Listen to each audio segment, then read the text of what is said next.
Pio XII e Hitler. Dois homens assistem pela janela o imenso drama da Segunda Guerra Mundial. O ódio, o sangue, o desespero. A tragédia dos judeus e, finalmente, a morte de milhões de pessoas.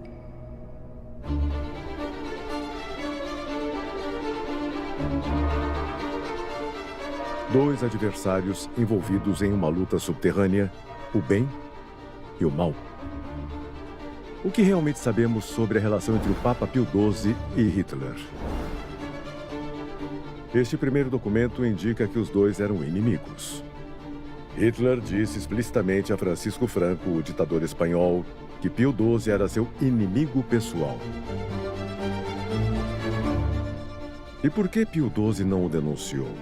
Por que o Papa Pacelli é chamado de Papa do Silêncio? Poderia um pronunciamento oficial contra Hitler ter mudado a história? Em 2 de março de 2020, o Papa Francisco anunciou a abertura do arquivo sobre o Papa em tempo de guerra, Pio XII. Portanto, com a mesma confiança de meus predecessores, abro e confio aos meus pesquisadores este patrimônio documental.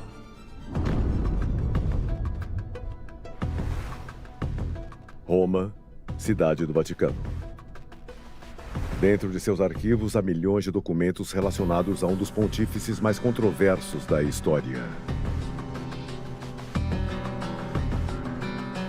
O Monsenhor Sérgio Pagano é prefeito do Arquivo Apostólico do Vaticano há anos. Um dos lugares mais secretos do mundo. Estamos no bunker subterrâneo construído por Paulo VI, um arquivo muito grande e rico porque reflete o governo de todas as dioceses do mundo. É o arquivo privado do Papa. Os arquivos privados de Pio XII foram mantidos em segredo por muitas décadas. Trabalhamos por pelo menos 12 anos para preparar essa abertura, porque tínhamos que arquivar tudo, inventariar tudo, ver todas as cartas uma por uma.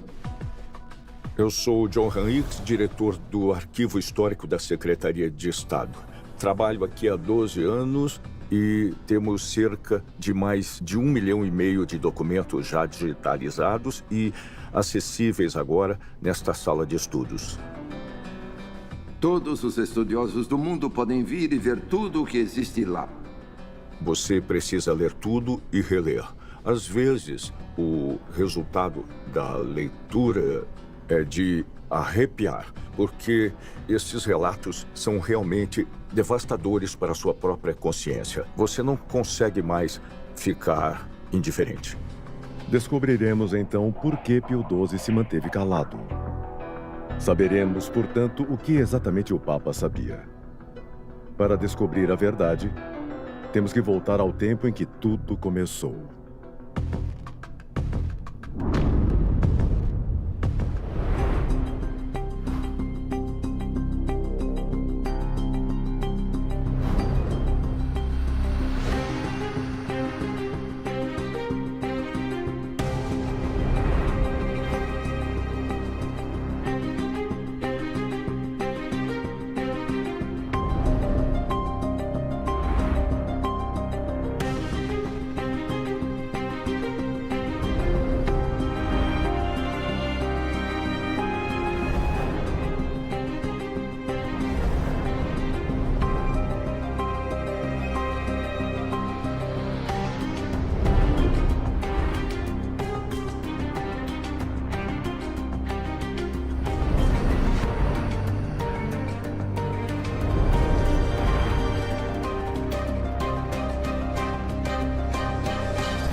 Episódio 1. A origem do demônio.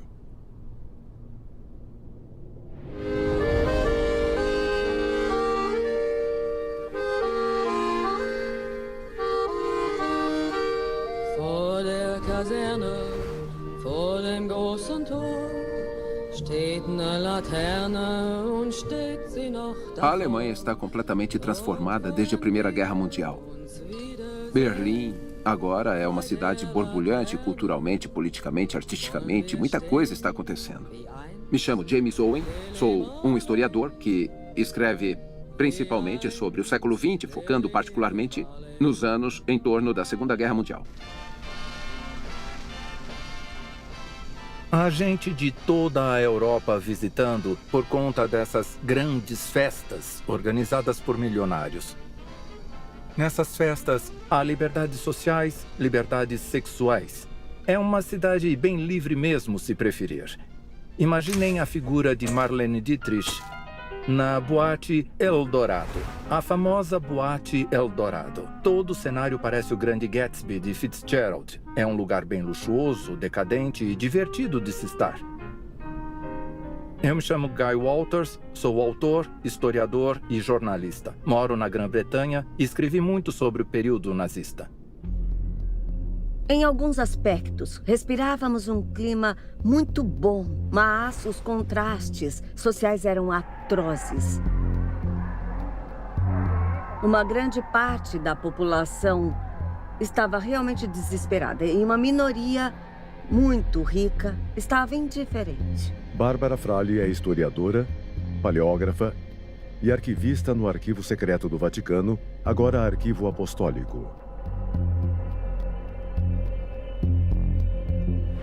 Otto Dix retrata a divisão dramática na sociedade alemã em suas pinturas. O vendedor de fósforos é um pobre mendigo, pedindo esmola aos transeuntes. Os transeuntes são ricos, homens luxuosamente trajados, mulheres com casacos de pele que não se importam com a miséria e o desespero desse pobre amputado de guerra. E a coisa mais triste e horrível de tudo isso: um cachorro levanta a pata para urinar no amputado de guerra que não tem braços nem pernas para poder se esquivar e se defender. Havia um grande contraste entre as pessoas que têm e as que não têm. Há enormes disparates e isso vai levar, em última instância, a muitos problemas. E no final da década, no fim dos anos 20, haverá o crash de Wall Street, a depressão, a hiperinflação, o desemprego enorme e uma tempestade se formando.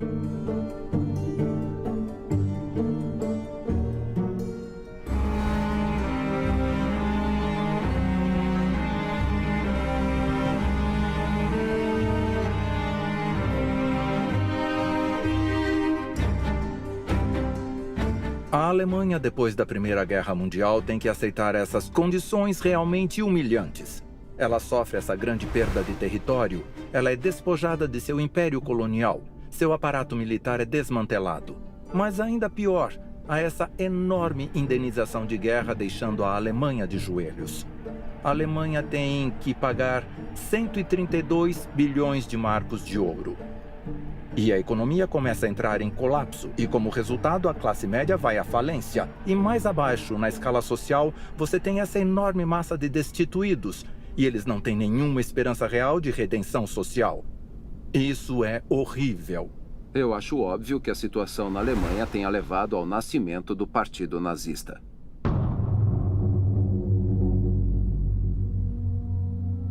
O povo alemão estava com fome. E foi a fome que acabou reduzindo o povo alemão a Hitler.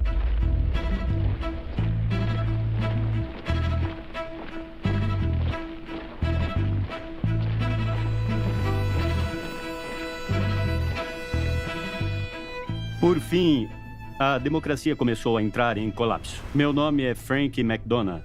Sou professor de História. Escrevi vários livros sobre o Terceiro Reich e a ascensão de Hitler.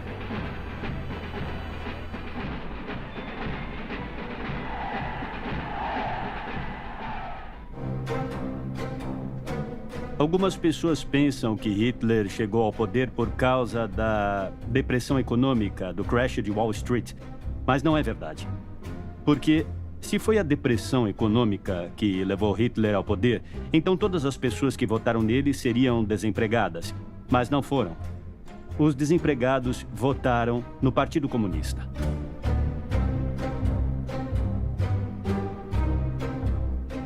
O partido de Hitler era mais sobre insatisfação com o sistema democrático, insatisfação com o Tratado de Versalhes.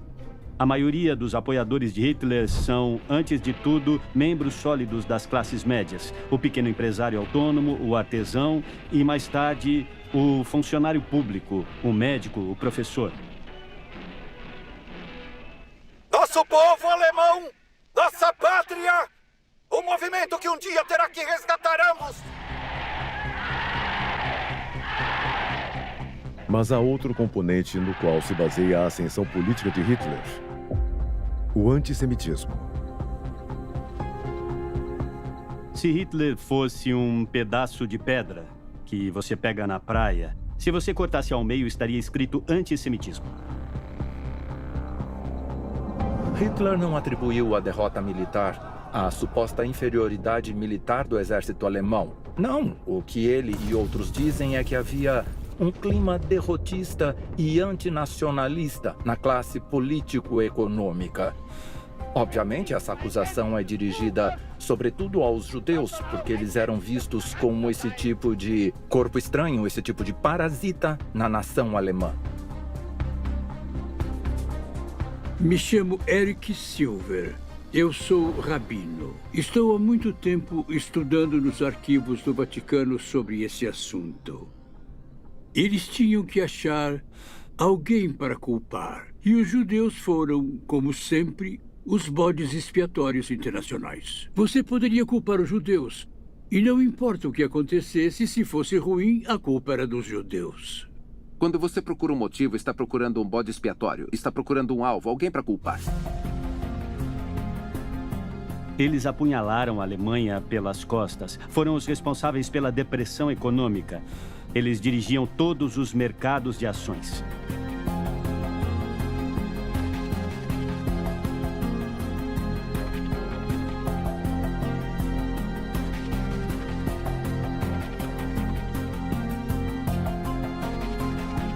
E assim, quando as pessoas pensavam nas elites, pensavam nas pessoas que estavam bem de vida, tendiam a pensar que muitas delas eram judias.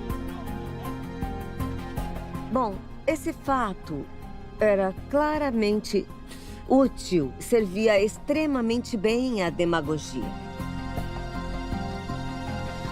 Se você olhar para a população real de judeus na Alemanha em 1933, é de 525 mil. É 0,4% de toda a população alemã. Na verdade, não é um problema numérico para a Alemanha, e os judeus não são os que estão causando todos os problemas nas finanças, nos bancos ou na economia mundial. Na verdade, esse é outro mito também. Então, Hitler era ótimo em vender esse tipo de mito. Se nos livrarmos dos judeus, tudo estará resolvido.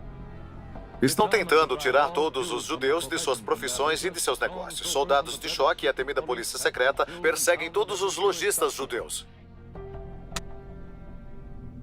Me chamo Andrea Tornielli, sou diretor editorial do Dicastério para a Comunicação e estudei as figuras de alguns papas, em particular a de Pio XII, a quem dediquei vários livros.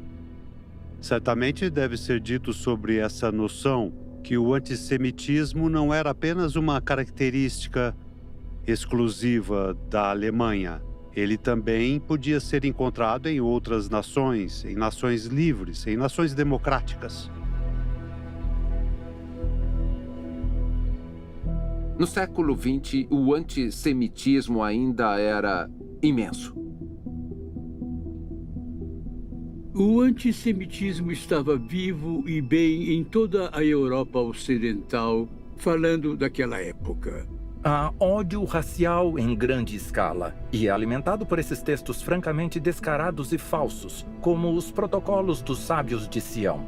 Foi uma falsificação do começo ao fim que foi perpetrada pelo serviço secreto russo para caluniar os judeus. E retrata uma conspiração judaica para dominar o mundo. Isso é algo que apareceu pela primeira vez em 1903 na Rússia, depois da Primeira Guerra Mundial, e se espalhou por toda a Europa, e finalmente chegou nos Estados Unidos. onde, enquanto isso, havia também outro livro profundamente antissemita sendo lançado. Um livro chamado O Judeu Internacional. E foi escrito por ninguém menos que o famoso industrial Henry Ford. E ele tinha dinheiro para imprimir 500.000 de exemplares. Em seu livro, ele alega que os judeus estavam aliados aos bolcheviques. Ele também alegou que os judeus estavam aliados aos nazistas. Mas, claro, isso não era verdade. O que precisamos entender é que é uma espécie de mito pensar que Hitler chegou ao poder por causa do antissemitismo. Se olharmos para as eleições, no período em que Hitler chega ao poder, e se olharmos para os seus discursos, o que vemos é que o antissemitismo desaparece.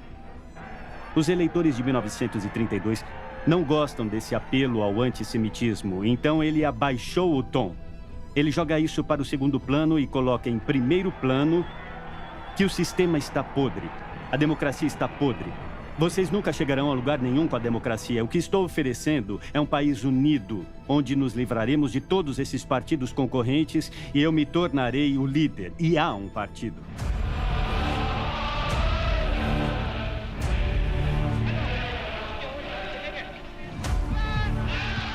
Na Alemanha, o nacionalsocialismo ganhou milhões de apoiadores em apenas alguns anos.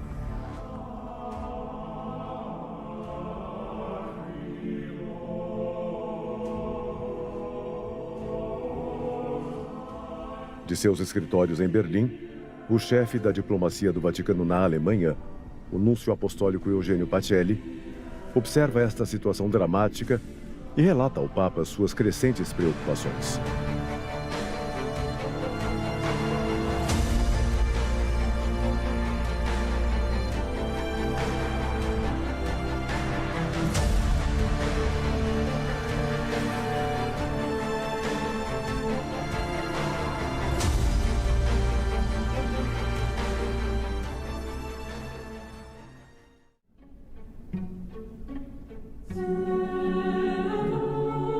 Eugênio Pacelli é um sacerdote romano, diplomata da Cúria Vaticana, que desde 1917, quando foi consagrado arcebispo, tornou-se núncio em Munique e depois em Berlim. O Papa Pacelli conhecia muito bem os alemães. Ele estava na Alemanha há cerca de um ano. Também conhecia muito bem a mentalidade, além do idioma. Ele também falava dialetos alemães, lia muito bem os jornais alemães e estava informado sobre tudo. Então, quando Pacelli olha pela janela de seu escritório, ele pode ver literalmente a ascensão do partido nazista. Ele pode ver quase dia após dia quantos seguidores novos eles estão atraindo. A maioria deles são católicos, que também se tornaram nazistas. Nós estamos vencendo! E todos eles! A situação na Alemanha entre a própria igreja e a comunidade judaica era geralmente muito boa. E não havia nenhum rancor entre a igreja e os nazistas. Pacelli, no final de 1929, foi chamado de volta a Roma e tornou-se secretário de Estado, ou seja, o colaborador mais próximo do Papa.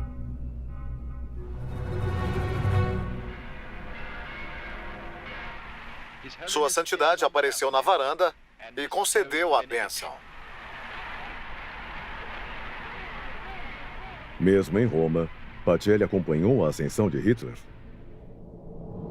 Nas eleições de novembro de 32, os nazistas tinham esse slogan: nossa última esperança, Hitler. E o resultado da eleição é totalmente esmagador. O partido nazista torna-se a principal força política na Alemanha e Hitler torna-se chanceler do Reich.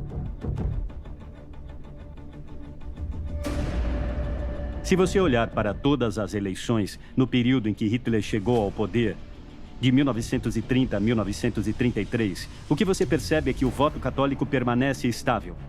Hitler não consegue votos da comunidade católica. Por quê? Bem, em primeiro lugar, os padres católicos são muito fortes contra o movimento nazista. Eles dizem que é um movimento pagão, é um movimento insurgente. É contra a família e Hitler é um demagogo.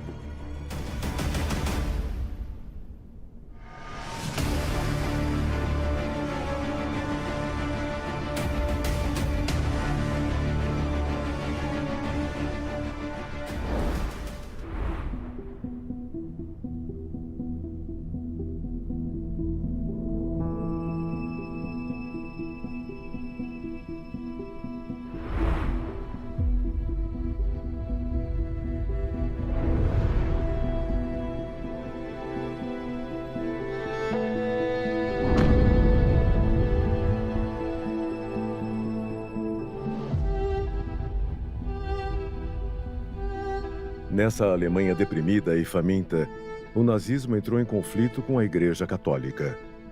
Duas ideologias completamente contrastantes são percebidas nesse documento. Estamos lidando com um adversário que nem mesmo compartilha conosco os conceitos básicos de lealdade e honra. Tudo o que ele diz é falso e mentiroso. Você não sobrevive como uma instituição que o Vaticano construiu por 2000 anos sem um exército, a menos que seja pragmático. Você tem que ser bom em fazer negócios. Vamos ver da seguinte forma: os Estados Unidos assinam tratados com países dos quais não gostamos. Então, cada país assina tratados com outros países e simplesmente declara a natureza do relacionamento entre os dois países. Em 20 de julho de 1933, o Vaticano e a Alemanha nazista fazem algo muito surpreendente. Eles assinam algo chamado Reichskonkordat. Tratava-se de um acordo. E isso desperta muita desconfiança no mundo todo. Aquilo foi uma espécie de acordo de paz, se preferir. A razão pela qual isso aconteceu é que Hitler estava tentando acabar com a Constituição de Weimar. Ele queria garantir que seu regime tivesse algum tipo de legitimidade legal. O Reichstag poderia votar para se dissolver por meio de uma lei habilitante. E quando os votos chegaram, eles precisavam dos votos do único partido que era contra Hitler, o Partido do Centro Católico.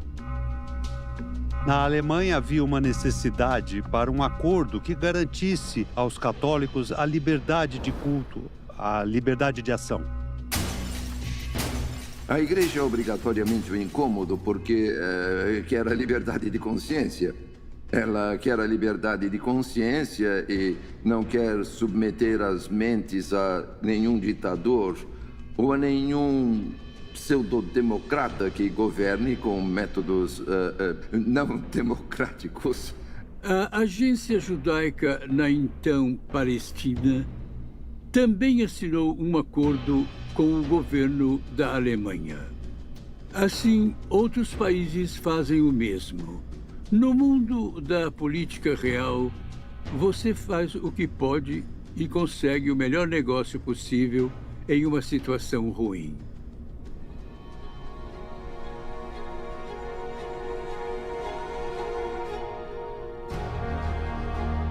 Obviamente foi um erro trágico, porque com a lei de habilitação, Hitler instituiu o estado de partido único e em 3 ou 4 meses baniu todos os outros partidos políticos, menos o partido nazista.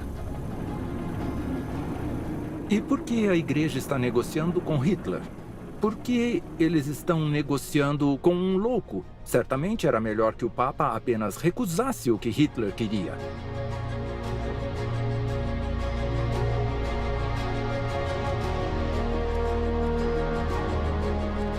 Mas muitas vezes tivemos que sujar as mãos com esses regimes ditatoriais, sempre para tentar evitar massacres, perseguições a católicos, cristãos, etc, etc. Você pode criticar o Vaticano por dizer que, ao fazer acordos com os nazistas, tiveram um efeito que os legitimou. Muitos outros governos acabaram negociando com Hitler.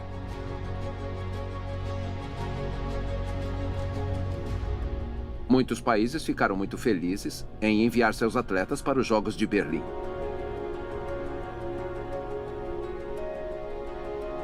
Se você quer entender a Alemanha nazista, assista aos filmes do Poderoso Chefão. E principalmente assista ao Michael Corleone, porque ele é a coisa mais próxima de Adolf Hitler que você vai ver. Então Hitler era um gangster. Eram todos gangsters. Eram gangsters criminosos, na verdade. E a Igreja Católica gosta do que acontece com gangsters que te oferecem proteção em troca de serem deixados em paz. Eles fazem acordos com gangsters. E sabemos bem, nunca confie em gangsters.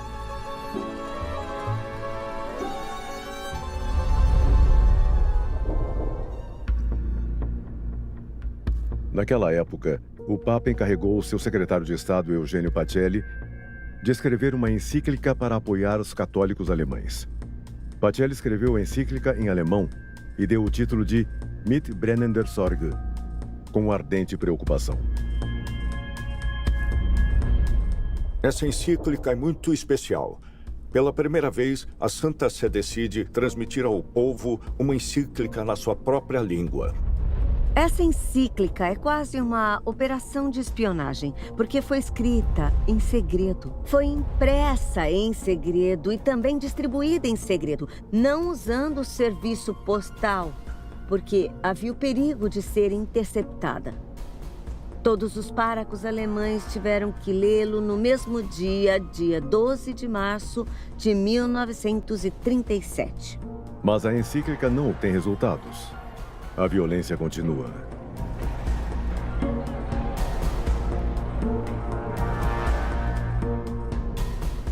Ficou claro desde o início que Hitler era uma ideologia que pretendia, de alguma forma, substituir a religião.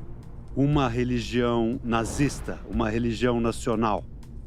Adolf Hitler, nosso salvador, nosso herói que governa admirável mundo novo.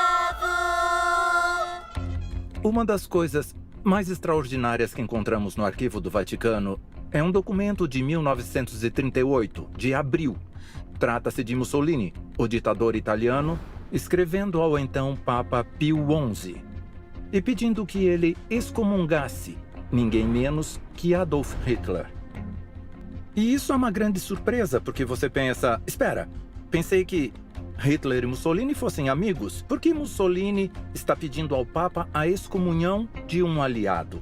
Inicialmente, Mussolini não era amigo de Hitler e eu mesmo vi aquela carta onde Mussolini pede ao Papa para excomungar Hitler porque ele realmente sentiu que Hitler era um louco determinado a conquistar o mundo e devia ser impedido. E então temos outra pergunta. Estávamos no século XX. Qual é o valor planetário de uma excomunhão? Isso funciona bem na Idade Média, mas não tenho certeza se Hitler vai dar muita importância ao Papa por ser excomungado por ele. Eu sou professor de uma universidade italiana, eu sou historiador da diplomacia e relações internacionais.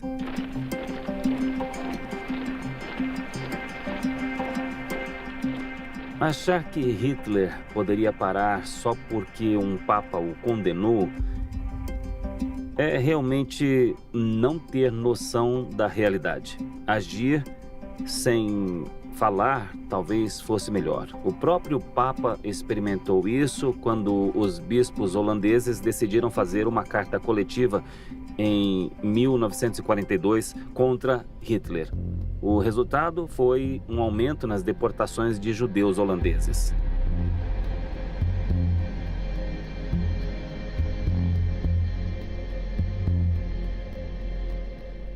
Também é preciso que se diga que havia muitos prelados alemães a favor de Hitler. Assim como havia bispos italianos felizes com Mussolini.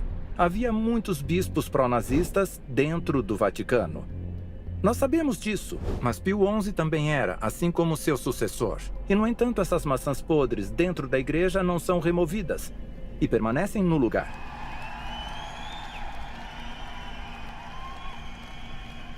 Hitler está pronto para lidar cruelmente com os judeus.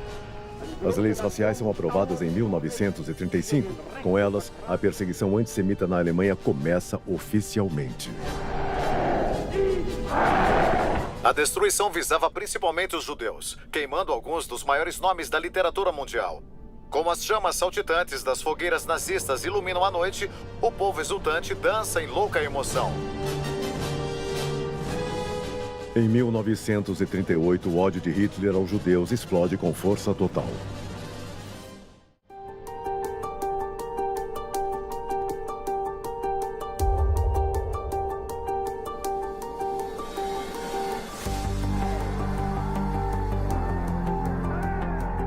Na Alemanha e na Áustria foi muito forte, foi violento. A situação ficou completamente incontrolável em 1938.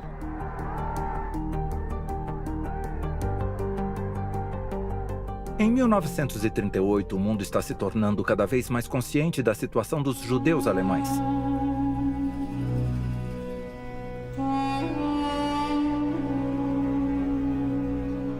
As pessoas olham e dizem, eles precisam ser salvos.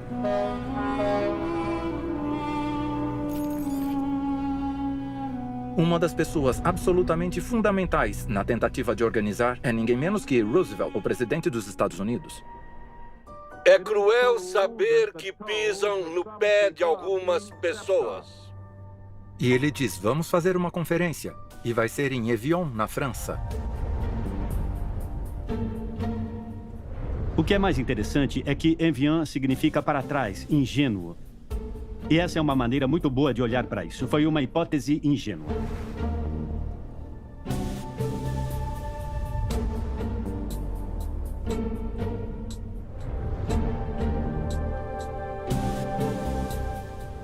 Os líderes dos principais países ocidentais se reúnem. E alguma coisa muito deprimente acontece. Eles sentam e conversam, e conversam, e conversam. E é só conversa fiada. Eles foram com a melhor das intenções. Mas o problema surgiu quando começaram a avaliar os números. Havia cerca de 500 mil judeus na Alemanha.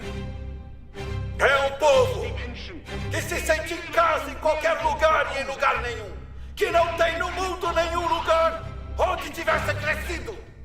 Hitler queria se livrar dos judeus e disse para outros países, vocês podem levar esses judeus, mas os outros países não queriam eles. Roosevelt colocou todo o seu peso nessa conferência, então ele desistiu e enviou um tipo menor de oficial diplomático para Evian. Quem poderia ter dado boas-vindas a uma massa de gente desse tamanho?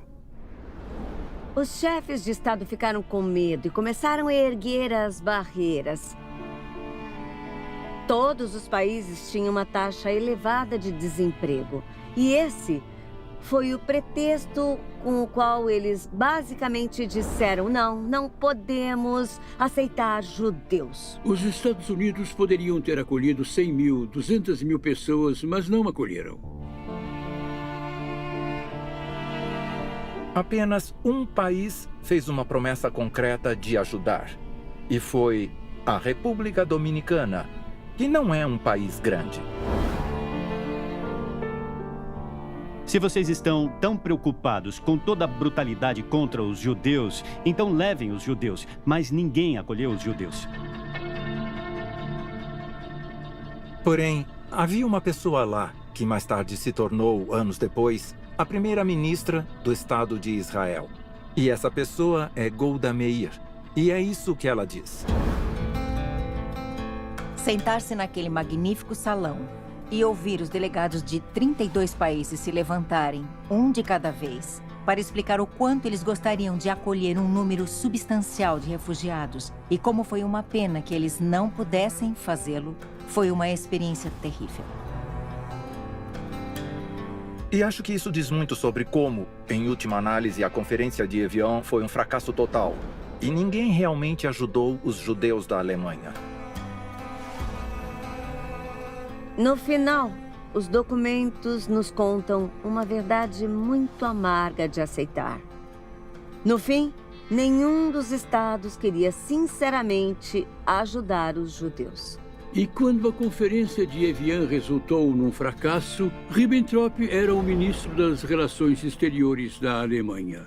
E ele disse, vocês viram? Estávamos certos. Nenhum outro país do mundo quer eles. Portanto, agora cabe a nós lidar com o problema judaico como bem entendermos. A reação de Achille Ratti, Papa Pio XI, ao desfecho de Evian foi muito amarga. Ele disse ao secretário Tardini, escreva um telegrama, o mínimo de palavras possível. No meio desta companhia, eu não quero nem ser a tinta. Um telegrama com algumas palavras. Ou seja, você se pergunta se aquele não foi o momento em que alguém uma vez disse que algo poderia ter sido feito.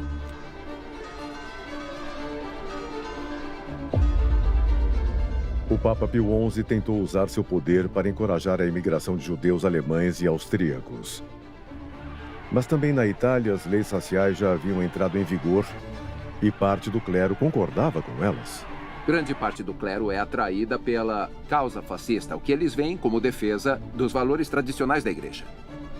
Depois de Evian, o que o Papa e Pacelli poderiam fazer para conter a onda de antissemitismo? Para o Vaticano, a única arma era o segredo. Pio XI decide ajudar os judeus clandestinamente. Pacelli, como secretário de Estado, assina as ordens e destaca em vermelho que o Papa quer se solidarizar com os perseguidos de qualquer fé religiosa.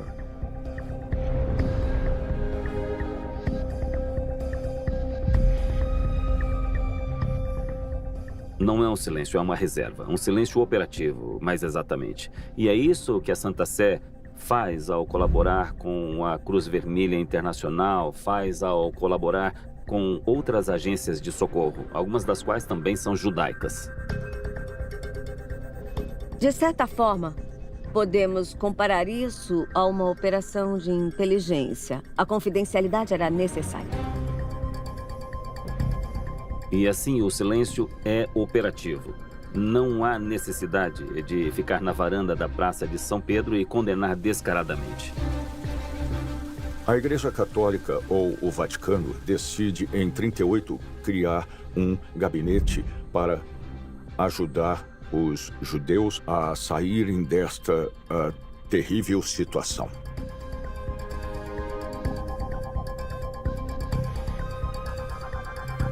Mas é preciso lembrar que essa expatriação está acontecendo em um número muito pequeno. É apenas um córrego, é apenas um riacho. Uma das táticas para salvar os judeus foi, por muito tempo, fornecer certidões de batismo falsas. E então foi pensada essa estratégia que pode ser facilmente visualizada através da imagem de uma ampulheta. A areia deve passar apenas alguns grãos de cada vez.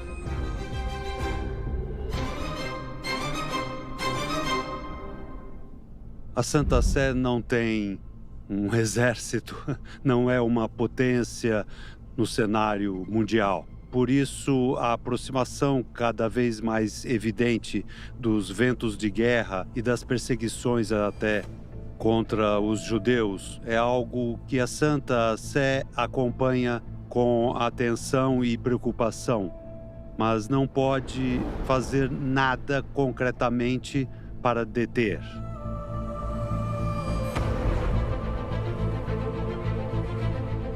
Na Cúria, um grande número de cartas cifradas começaram a ser escritas.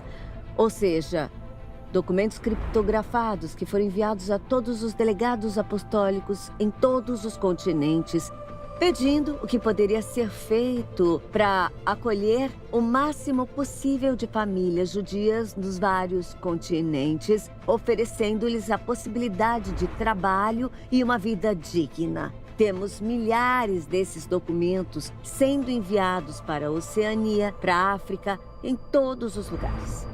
Todas as respostas voltam e são realmente decepcionantes, porque essas comunidades católicas não querem refugiados judeus.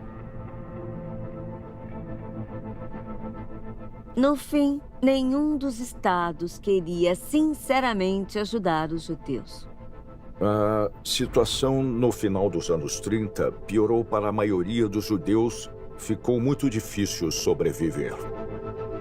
O ódio aos judeus torna-se completamente desenfreado. A maior demonstração disso e uma das mais óbvias exibições de antissemitismo foi vista de 9 a 10 de novembro de 1938. Foi a notória e infame Noite dos Cristais.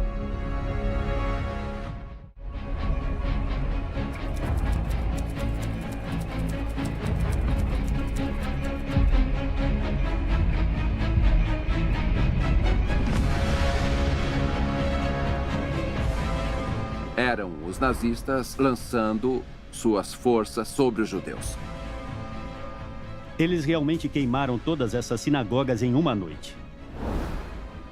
Quando olhamos para o Holocausto e para o que o mundo deveria ter feito, temos que dizer, mas que incidente terrível foi aquele. E se você realmente leu o texto naquela noite, eles quebraram as janelas, eles queimaram as sinagogas e no dia seguinte eles entraram em todas as lojas, quebrando tudo, destruindo todas as coisas no chão. Então, como sabemos, foi isso que aconteceu. E então eles ainda adicionam outro elemento. Eles falam que foi Goebbels, o ministro, que no final deu a desculpa para isso. Ou seja, foi o povo alemão, foi a indignação do povo alemão que não pôde ser contida.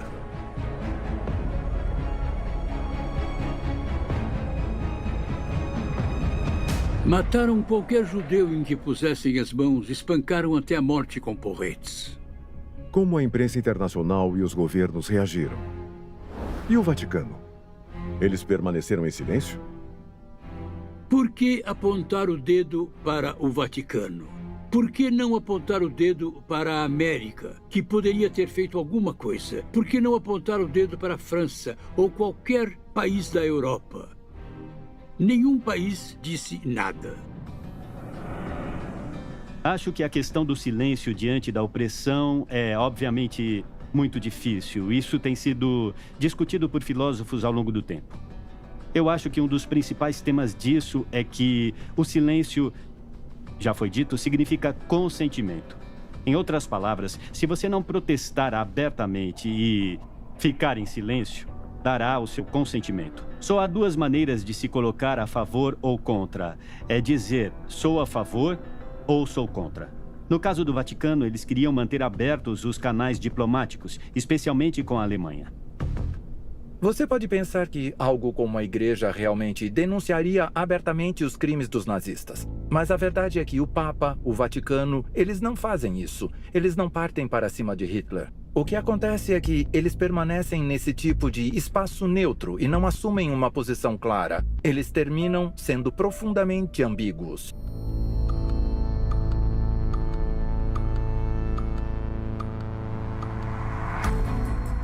O silêncio era um manto de invisibilidade.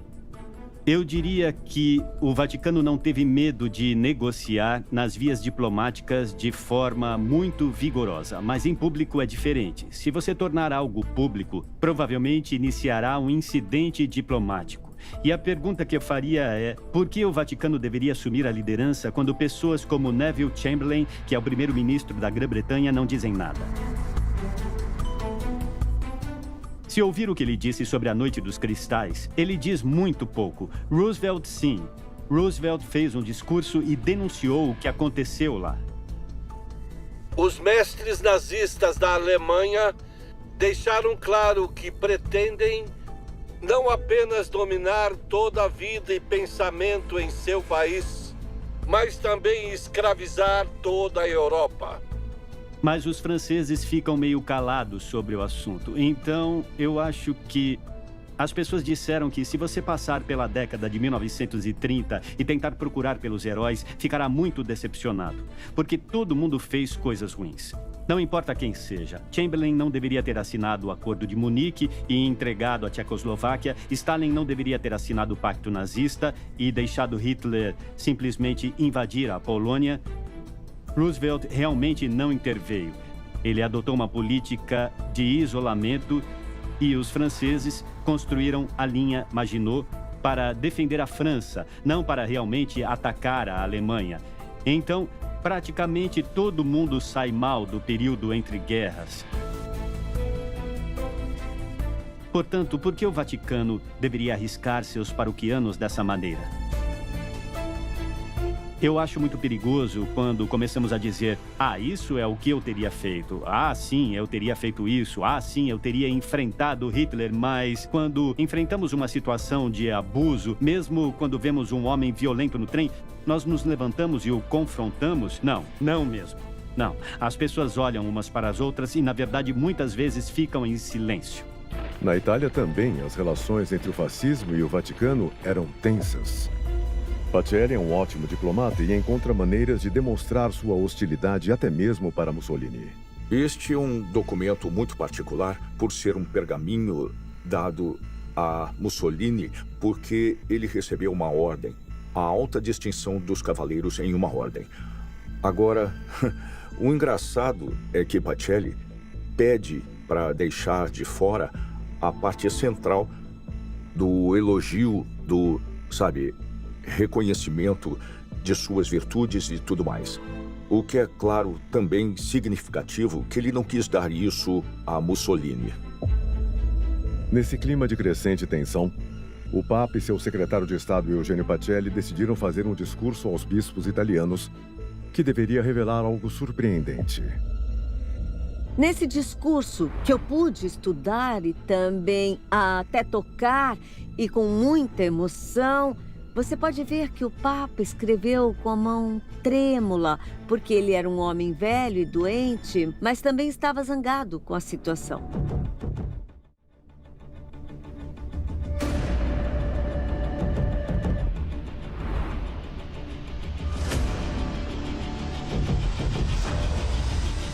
É raro encontrar documentos desse tipo. Você vê o sofrimento de um homem em seus últimos momentos de vida. E Pio XI fez questão de mostrar a todos os seus bispos que, de fato, ele e seus bispados estavam sendo espionados pela polícia secreta fascista. Ele está muito disposto a avisar as pessoas que isso está acontecendo. E o pontífice diz: me deram um aparelho telefônico magnífico, mas nunca sonhei em usá-lo. Precisamente porque eu tenho medo que a minha palavra seja interceptada.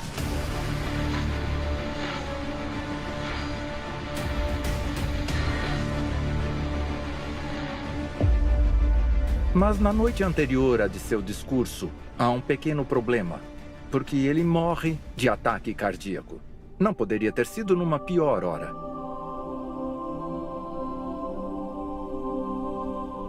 O que causou esta morte repentina do Papa?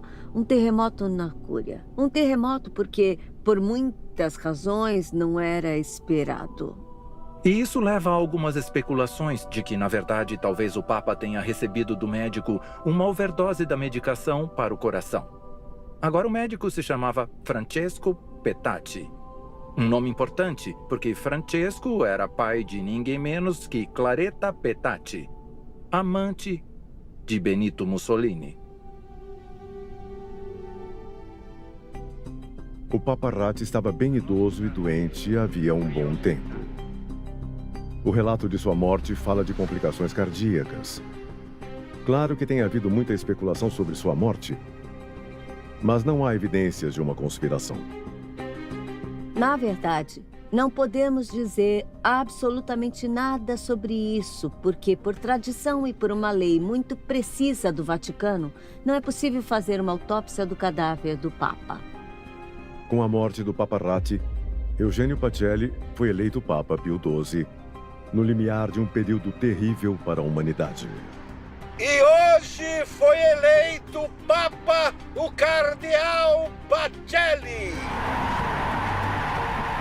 Ele toma o nome de Pio XII.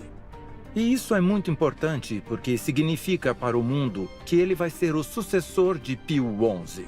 É como dizer, vejam, vou seguir a mesma linha de pensamento que o homem antes de mim. E essa linha, claro, é uma linha ambígua. Então algumas pessoas vão pensar que ele é anti-Hitler, algumas pensam que ele é pró-Hitler, algumas pensam que ele é neutro. Qual era a única maneira de agir? A clandestinidade. Porque se a mesma comunicação tivesse sido transmitida, não em um discurso retumbante, coletivo, mas sussurrado entre conselheiros, transmitida de forma discreta e secreta, então a comunicação seria muito bem sucedida. A história mostrou que a única maneira de se obter sucesso é a clandestinidade. Ou seja, você só obtém resultado agindo nas sombras, apenas isso.